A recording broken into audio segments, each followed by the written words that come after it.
Hello' ৰাইজ, আপোনালোক সবাৰ শ্ৰীচৰণত মই এভাগী সেৱা জনাইছোঁ।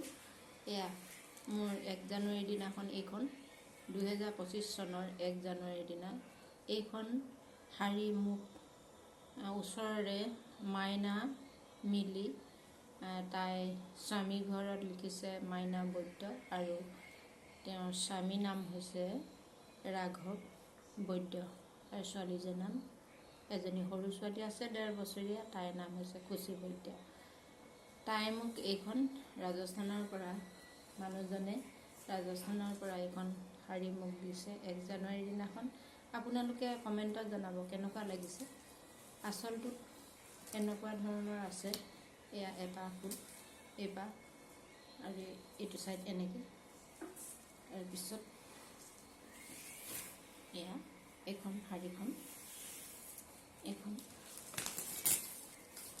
শাৰী, এই শাৰীখন ৰাজস্থানৰ পৰা আনি দিছে। মই 2025 চনৰ 1 জানুৱাৰীৰ দিনাখন এইখন উপহাৰ পাইছোঁ, মোক মাইনাই দিছে। আচলতে তাই মোক অন্তৰেৰে ভাল পায়, গতিকেলৈ এই শাৰীখন মোক দিছে।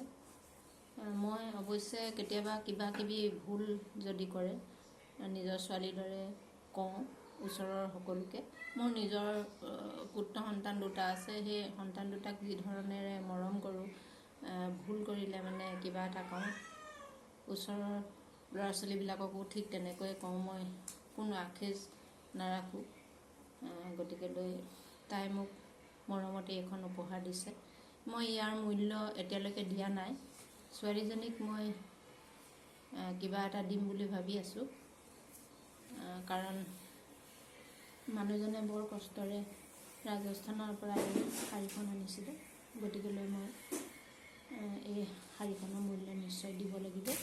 গতিকেলৈ মই শাৰীখনৰ মূল্য দিম বুলি মই ভাবি আছোঁ, এতিয়ালৈকে দিয়া নাই, দিব লাগিব।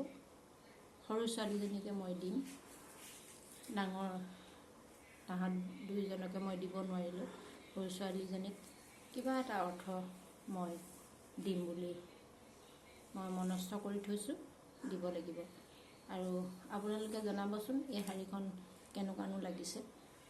মোৰ 2025 চনৰ 1 জানুৱাৰীৰ দিনাখন মই এইখন শাৰী মোক উপহাৰ দিছে।